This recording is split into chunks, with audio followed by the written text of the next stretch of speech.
सरकार अब एक बड़ा कदम उठाने जा रही है जो आने वाले समय में फ्लैट मालिकों, बिल्डर्स, खरीदारों और बैंकों सभी के लिए गेम चेंजर साबित हो सकता है।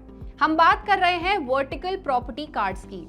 ये एक ऐसा डॉक्यूमेंट होगा जो मल्टी स्टोरी बिल्डिंग के हर फ्लैट मालिक को ये साफ साफ बताएगा कि पूरी जमीन में उसका असली हिस्सा कितना है। इस नई व्यवस्था का मकसद प्रॉपर्टी मार्केट को ज्यादा ट्रांसपेरेंट, भरोसेमंद और आसान बनाना है। आज की इस वीडियो में हम यही जानेंगे कि वर्टिकल प्रॉपर्टी कार्ड्स आखिर हैं क्या और इन्हें क्यों लाया जा रहा है, ये काम कैसे करेंगे और इनका मुंबई और महाराष्ट्र के रियल एस्टेट सेक्टर पर क्या असर पड़ सकता है। नमस्कार, मैं हूं सलोनी त्यागी और आप देख रहे हैं मनी 9। सबसे पहले ये समझ लेते हैं कि आखिर वर्टिकल प्रॉपर्टी कार्ड्स क्या होता है। वर्टिकल प्रॉपर्टी कार्ड एक कानूनी दस्तावेज होगा जिसमें दो बातें साफ साफ लिखी होंगी। पहली, जिस जमीन पर बिल्डिंग बनी है उस जमीन का टोटल एरिया कितना है, और दूसरी, उस जमीन में हर फ्लैट मालिक का हिस्सा कितना है।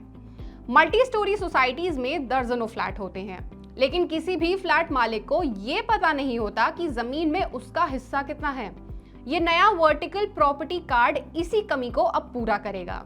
ये मौजूदा सरकारी लैंड रिकॉर्ड्स के साथ एक एक्स्ट्रा डॉक्यूमेंट की तरह काम करेगा और फ्लैट से जुड़े अधिकारों को भी साफ तरह से दिखाएगा।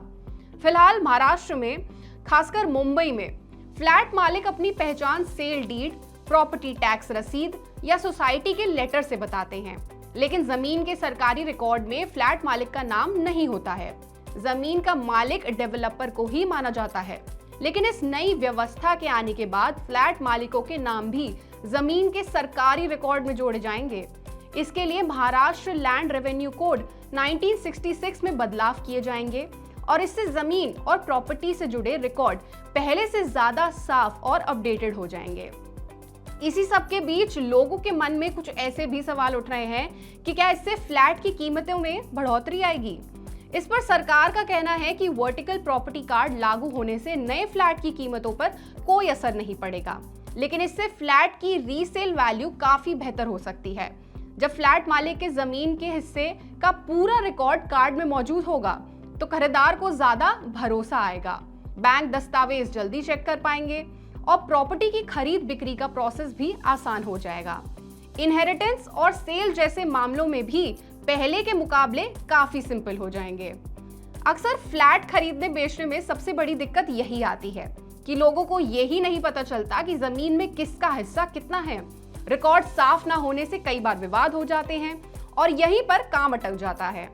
लेकिन वर्टिकल प्रॉपर्टी कार्ड ये जानकारी आपको तुरंत दे देगा, जिससे विवाद कम हो सकते हैं और लोगों का भरोसा भी बढ़ेगा। अब सबसे बड़ा सवाल ये उठता है कि क्या सरकार की इस नई पहल से मुंबई के रीडेवलपमेंट पर कोई असर पड़ेगा। मुंबई में इस समय बड़े स्तर पर रीडेवलपमेंट चल रहा है। पुराने घर टूट रहे हैं, उनकी जगह नए हाई राइज टावर्स बनाए जा रहे हैं। Property advisory firm Frank night के मुताबिक 2026 तक मुंबई में रीडेवलपमेंट प्रोजेक्ट्स के तहत 44,277 नए घर होंगे। इन नए घरों की कुल वैल्यू करीबन 1.3 ट्रिलियन रुपए आंकी गई है। अभी तक कई सोसाइटीज इसलिए विवादों में फंस जाती हैं क्योंकि उनके जमीन और मालिकाना हक के रिकॉर्ड साफ नहीं होते। किसे कौन सा फ्लैट मिलेगा, किसका हिस्सा कितना है, इन्हीं बातों पर विवाद बढ़ते हैं। लेकिन अब वर्टिकल प्रॉपर्टी कार्ड इन्हीं दिक्कतों को काफी हद तक कम कर सकता है। तो ये थी वर्टिकल प्रॉपर्टी कार्ड से जुड़ी कुछ जानकारी।